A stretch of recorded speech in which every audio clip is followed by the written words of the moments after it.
All right, guys, we're going to go ahead and start by looking at Marxist theory. Make sure that you have your note paper ready to go. All right, so when we look at Marxist theory, I want to just give you a little definition here. So basically, Marxist theory is seeing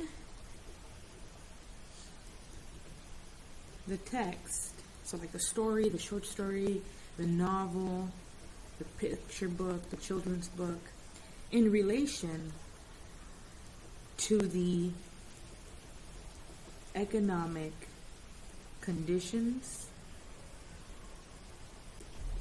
of the time. Basically, Marxists, and so we'll call them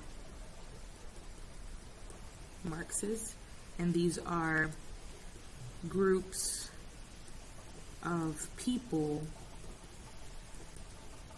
that I want to say follow this theory, right, or this way of looking at life. Well, Marxists believe that, I'll put here, they believe that economics influences everything else in life. Everything. That is what they believe. When I mean everything, I literally mean everything. So if you want to follow what a Marxist says, then you would look at this theory and say that this is the theory of all theories. So you cannot look at feminist theory without looking at social class. You cannot look at race theory without looking at social class. You cannot look at post-colonialism without talking about the economy, the social classes. You can't look at psychoanalytic criticism without looking at, again, social class, economics, and how those things influence or impact the person, the text, or whatever it is that we're looking at, okay?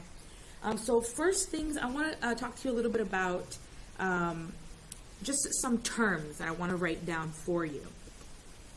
So the first two things that I want us to look at are two groups of people, right? So I'm going to go ahead and write it here.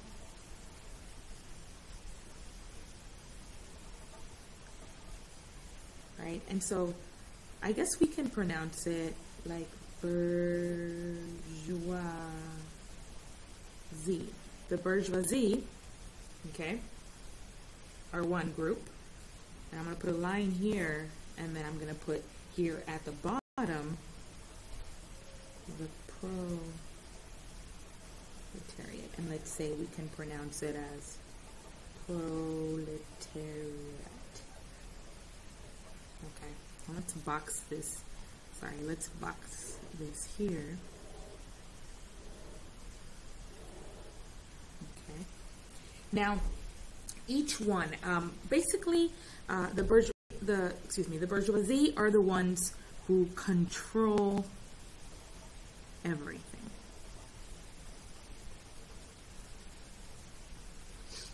When I mean everything, I mean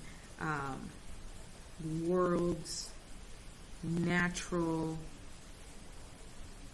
economic, and just any other human resources. They control it, right? So these would be your owners of big corporations, big companies. They're making the big bucks, right? The bourgeoisie. Now, when we look at the proletariats,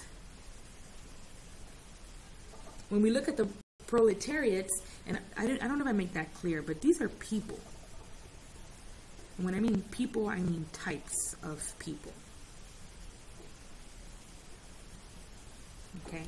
So you're either from the bourgeoisie or you are either from the proletariat category. Okay? So the proletariat is basically the majority of the global population. Okay, basically, these are the people who do what we would know as manual labor. They're the ones that, you know, are working in factories.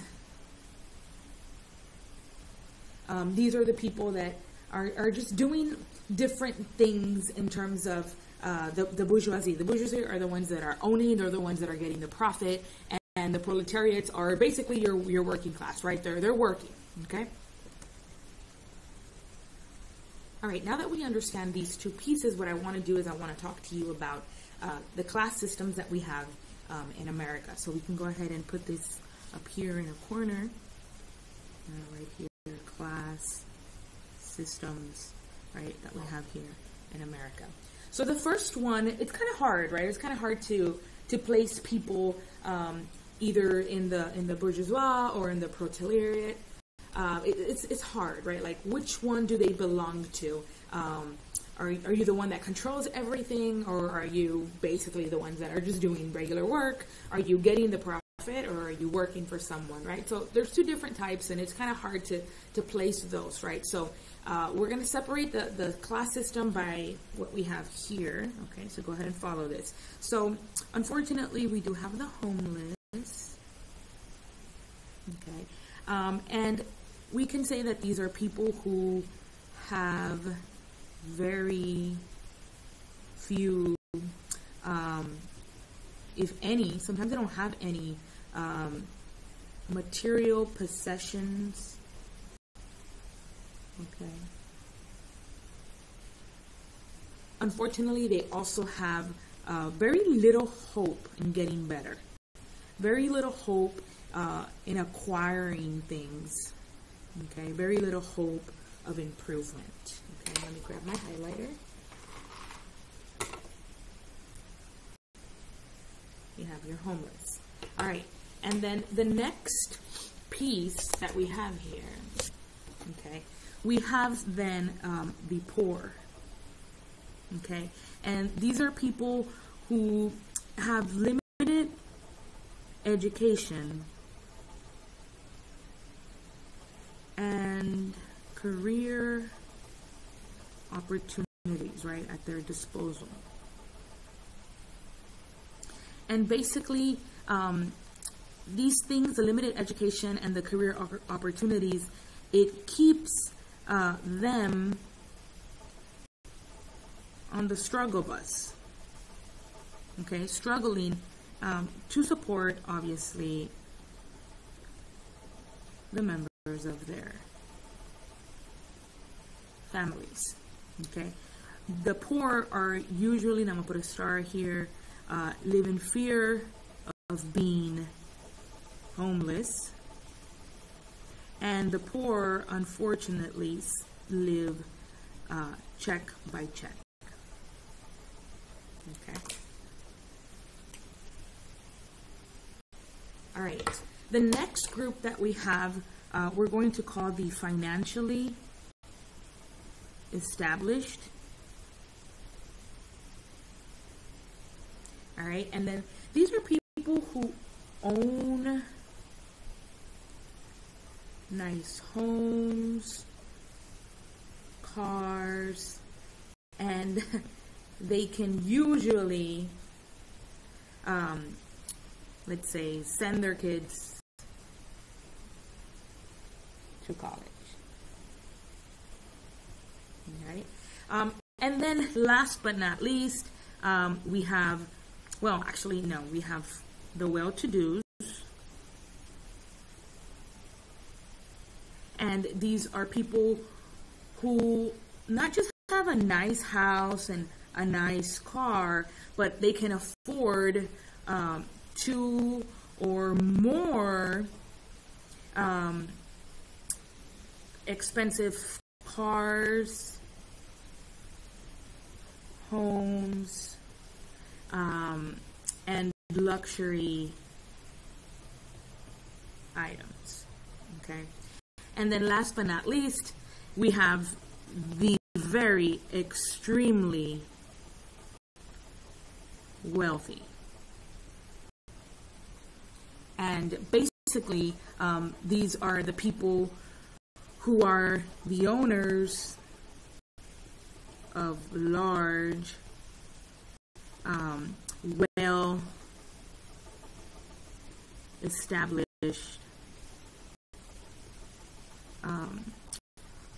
corporations.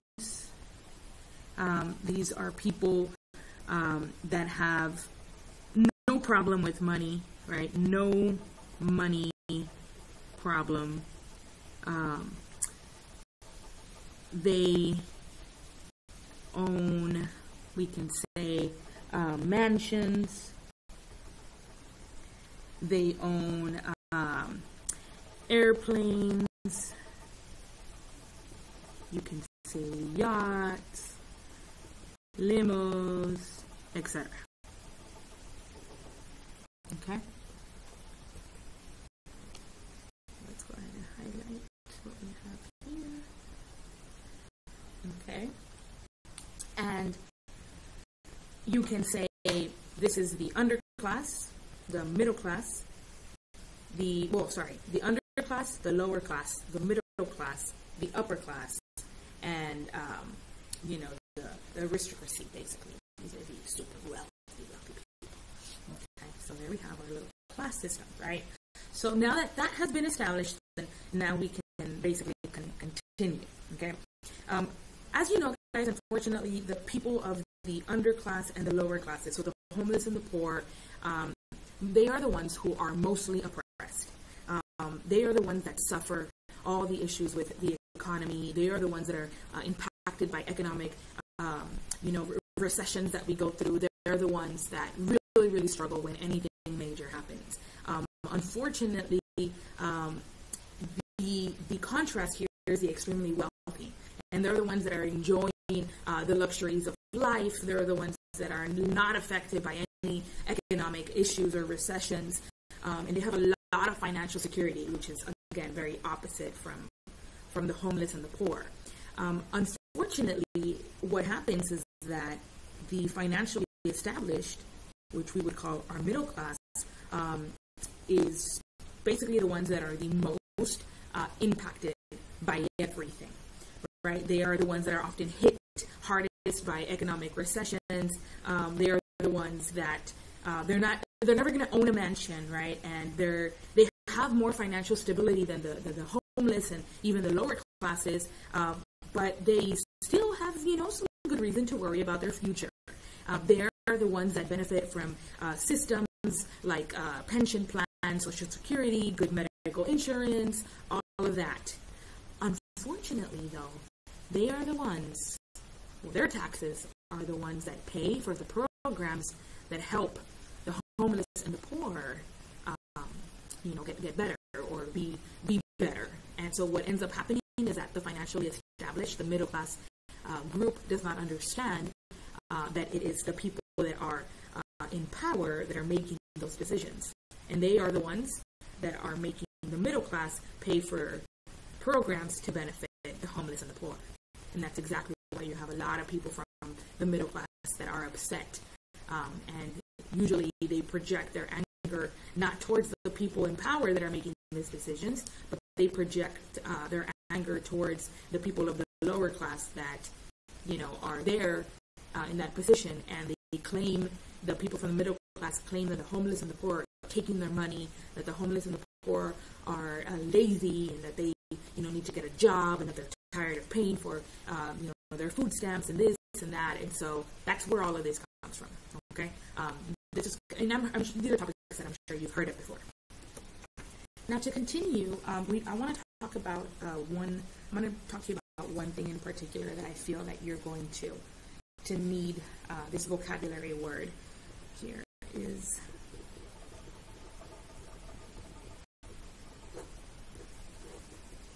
ideology. Okay, an ideology, let me just put it this way, it's a belief system. Okay, and basically, most of the way our belief systems are influenced by culture and the conditions of the culture. So for example, like the theories that we look at, they are ideologies. Okay, the psychoanalytic, the feminist ideologies, capitalism communism, patriotism, even things, guys, like religion, you know, just anything that is a system of belief is an ideology. Okay, so when I say ideology, this is what I mean, okay? Now, Marxists believe that those in power are creating ideologies that shape the way we behave, the way that we think. And basically, the Marxists, their goal is to continuously make us aware of all the ways that the ideologies are serving to blind us and to keep us submissive. And one of the ideologies that Marxists are against is the American dream. Okay? And basically, the American dream is this ideology that basically the way it works is that when you work hard and when you stop being lazy, when you actually have initiative and you're a go-getter and you have goals and you work hard, you will achieve this American dream, okay? Which is, you know, to be where you want to be. But unfortunately, and I mean in terms of like owning a home that you don't owe, a car, having a job, a family, like it's just, you know, the middle class dream, which is the American dream. But unfortunately, that's not the way it works, right? The way it works is you have the rich and you have the poor. You have the haves and what do we have, right? Have not. And so most of this is all about getting ahead, right? Survival of the fittest is the way that they call it. Everything feels like a competition. And the American dream is this belief system. And Marxists say that the American dream is not a natural way to see the future. Like, you're not supposed to follow this American dream. Because unfortunately, it's not about like, well, I'm poor, but if I follow the American dream, then one day I'll have something and therefore I will be rich. This belief system is what they want you to believe. But Marxists say that that's impossible to achieve. Because the American dream, what it does is that it blinds us. Because we think that we can achieve this and we cannot. Because there are a lot of things that are a factor. And Marxists calls those barriers. There are barriers that impede us from actually achieving the American dream, right? There are Marxists believe that there are people that do not have the same opportunity as others. Marxists believe that that race is a factor, that color is a factor, geographical location is a factor for opportunities, and because all of those barriers exist, the American dream is nothing but a belief system. It's a fluff, basically. It doesn't exist, right? There's not the natural way to see the world and to view the world. Now, other ideologies that the Marxists believe are in place to the benefit of the rich is, here, I'll put them here, classism. Okay, and the way classism works is that basically your value as a person is based on the social class you belong to. So basically, classism looks at people at the top of the social scale, okay, so the rich, and classists think that the people that are at the top of that social scale are superior to those that are below. Classists believe that those that are at the top are more intelligent, they're more responsible, they're more trustworthy, more ethical, that they are better. And classists believe that people that are at the bottom of the social scale, that they're naturally just, lazy, they're irresponsible, they don't work hard, you cannot trust them, they're probably going to steal from you, they're uneducated, they don't know better. And so that system basically is, it's very unfair, right? But what happens with this ideology that your value is based on your social class, that all the people that have the money are the ones that are in power and are the only ones that are making the decisions, because they, according to the classist perspective, are the ones that know better because they're rich, because they have money. So therefore, they're more ethical, they're more trustworthy, they're more responsible, they're more educated, they have more common sense, they can reason better. So therefore, they make the rules. But unfortunately, what happens is that when they're making the rules to their benefit, not to the benefit of the poor. Okay, so that's how classism works. Okay, the next one that I want to talk to you about is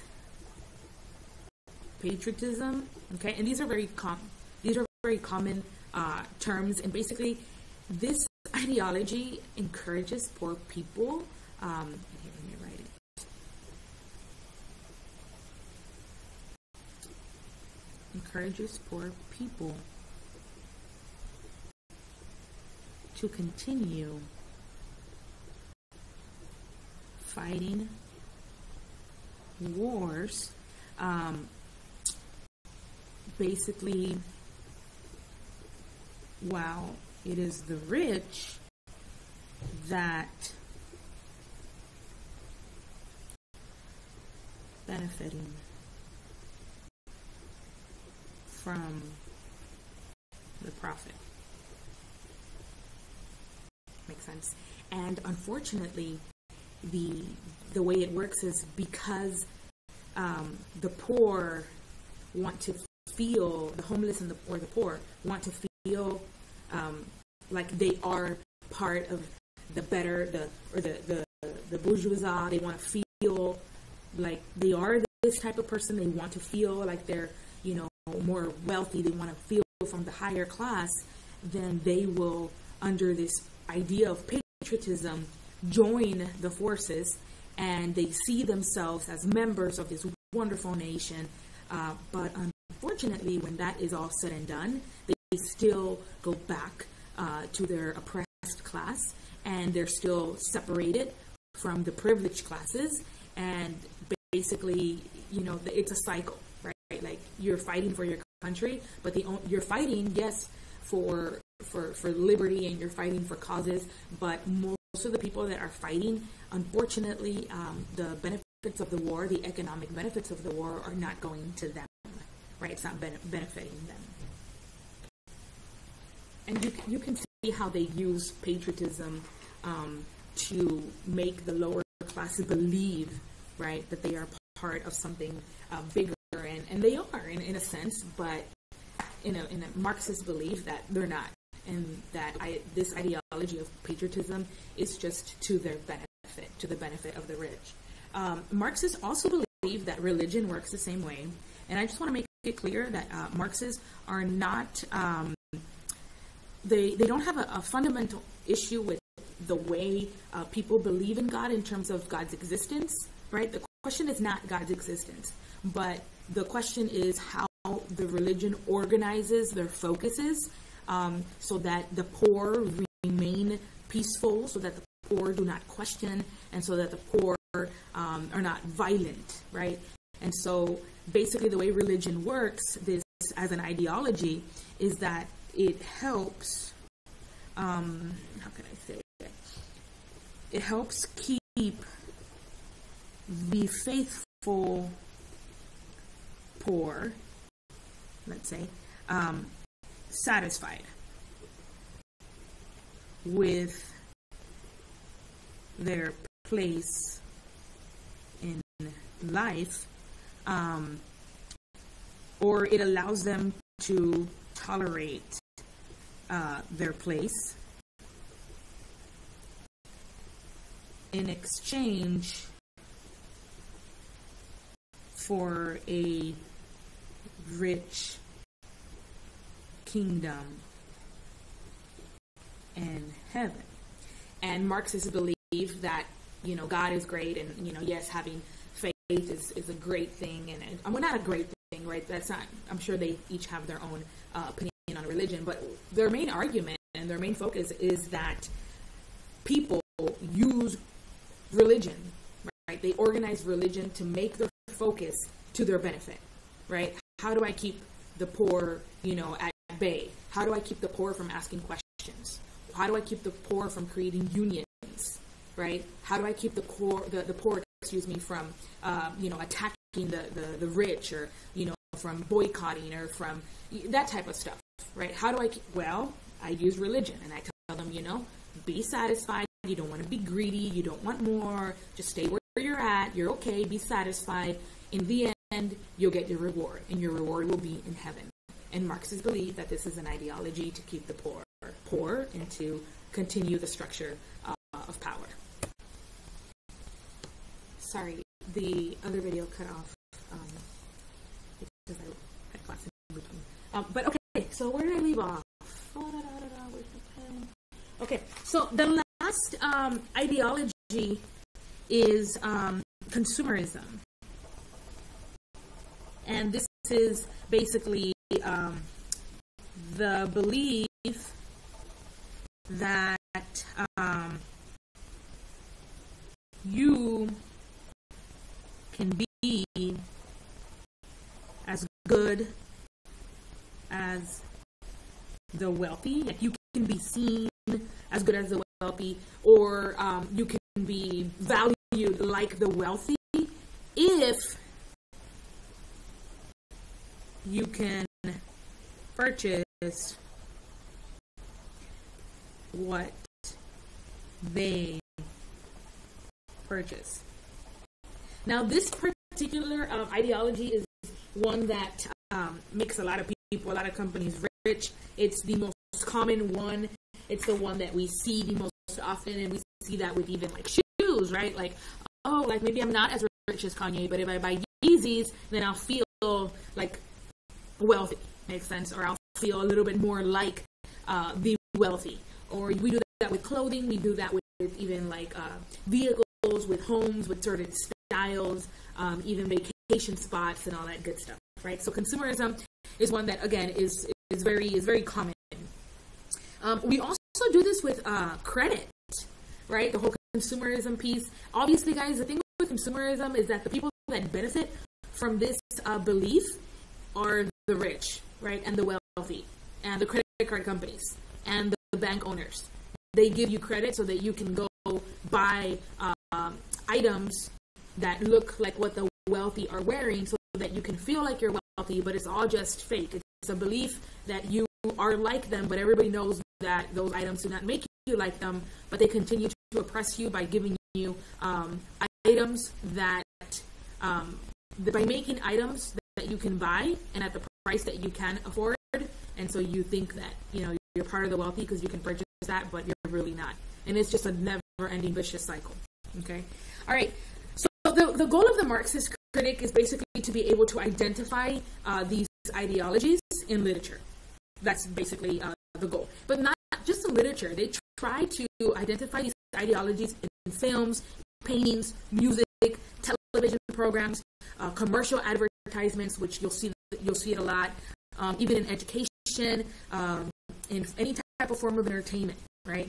Now, the whole thing, the problem here is that the reason why we look at some of these more than the others, and we look at Marxists, look at literature more than any other form or any other format or medium, because through literature, it's a way that we are being, in a way, quote unquote, entertained, and so our guard is down, so to speak. But really, we are very vulnerable at that moment to the programming of our mind to accept these ideologies, and we don't realize that we're basically being brainwashed, right? There are a lot of messages that are implied in even like Disney movies. We see it with Cinderella, we see it with Aladdin, a lot of examples of these systems, right? You have the rich, and then you have the poor, you have the classism, the patriotism, the religion, you have a lot of this, right? Another thing that I want you to notice, and I'll write it here on the side, is the notion of capitalism. It's also very common. It's the common, I guess, way that for the past 300 years, like, capitalism has been common, which basically we can define it as having the bourgeoisie, right?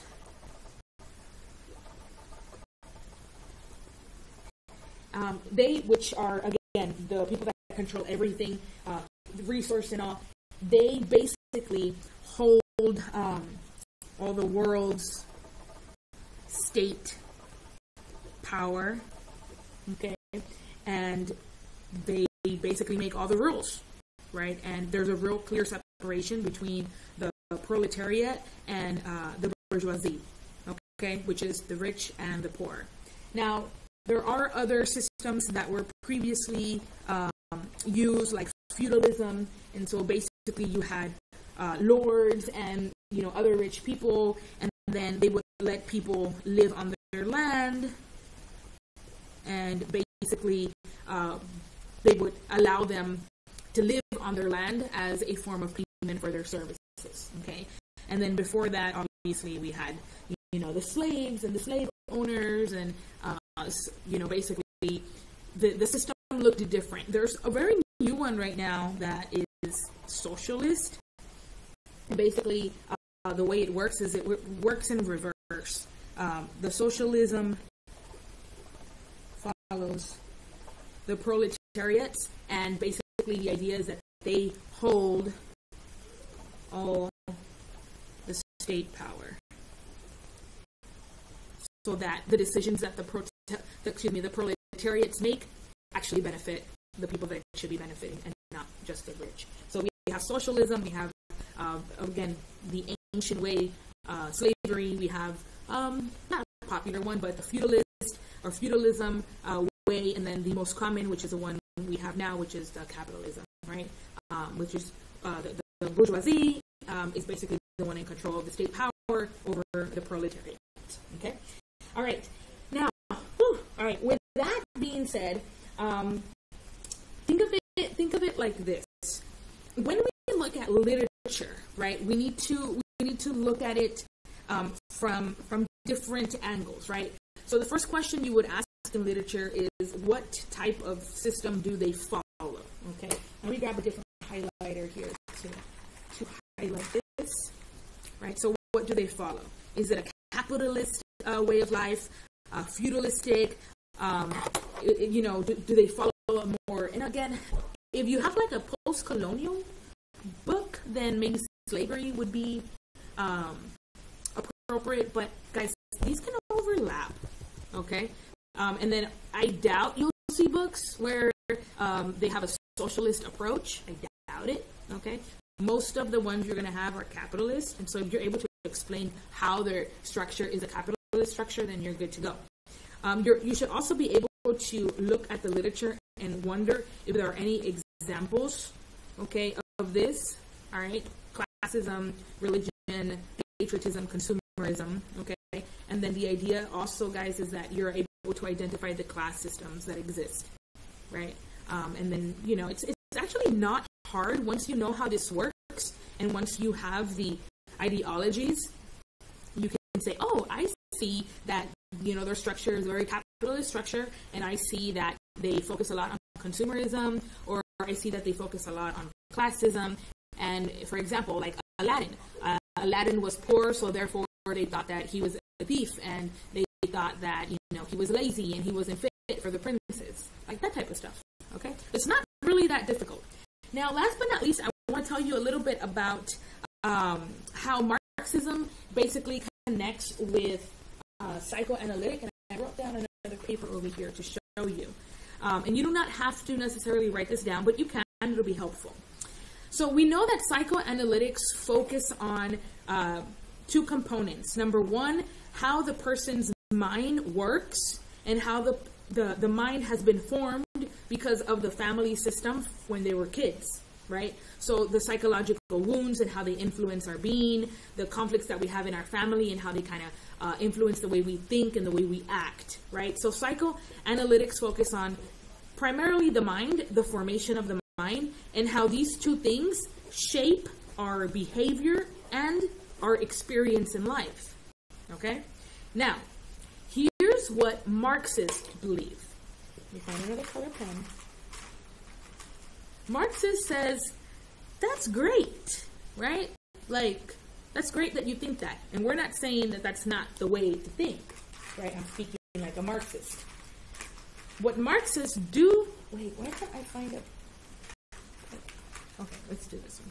What Marxists do say, though, is that this is all fine, but that you're not really getting to the root of this unless you look at how the mind works in relation to money, basically. Like, this is great. How the mind works, how it shapes the way we behave and the way we experience life, how the mind was formed at the very beginning when we were kids. But Marxists say, yeah, your mind, though, it was shaped by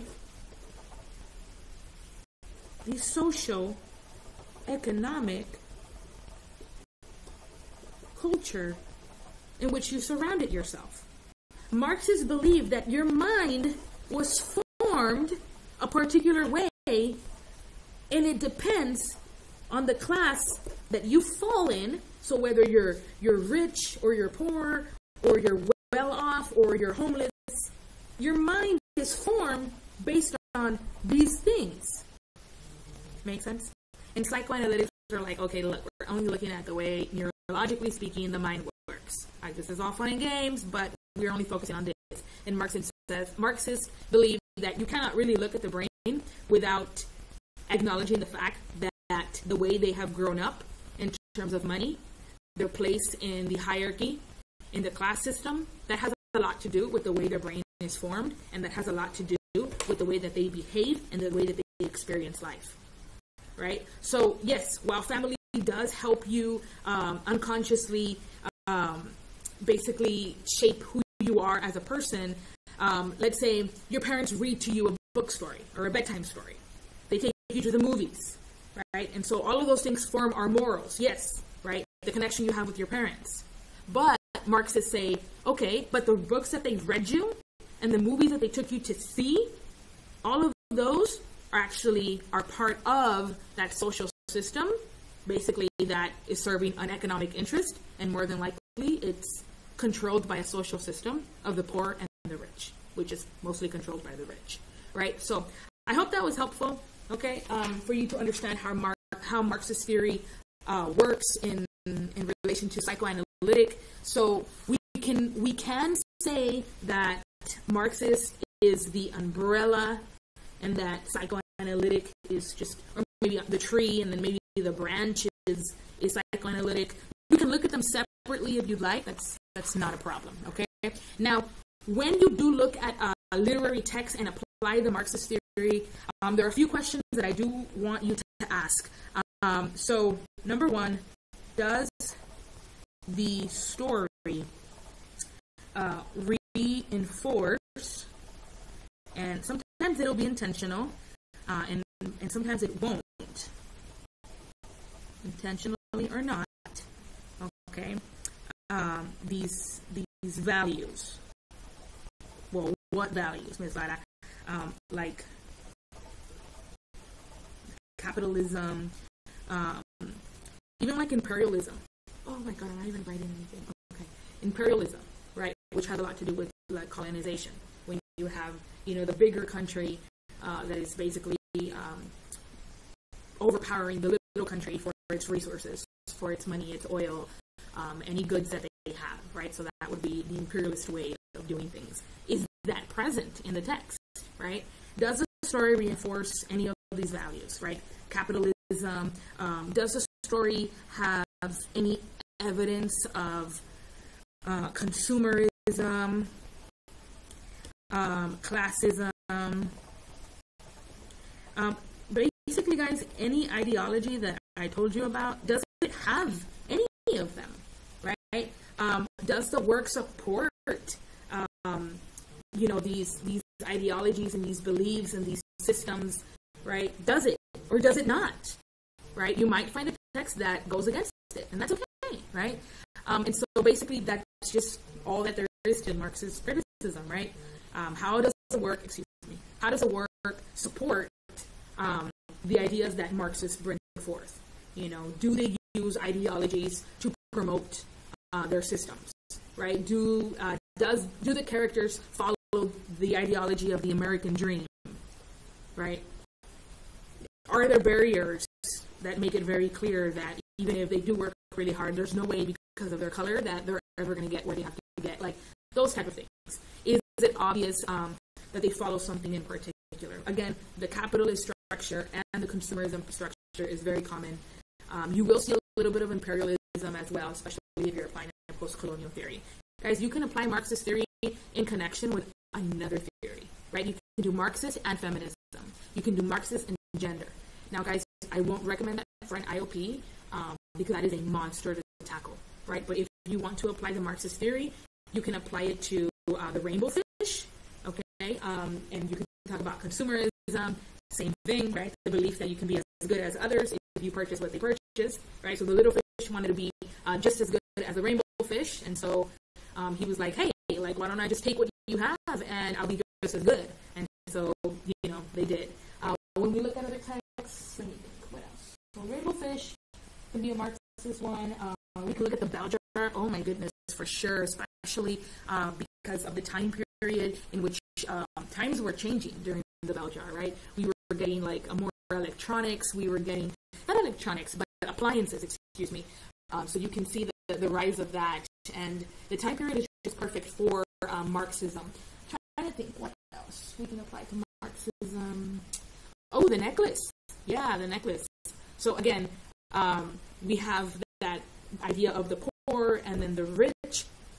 And so, unfortunately, we have a lot of ideology following classism for the necklace because the main character, the female, she thinks that her value as a person, again, is based on the fact that she has or does not have money, right? And so she feels ashamed to be seen amongst rich women as poor because her belief is that if you are poor, then you're a crappy person. Makes sense?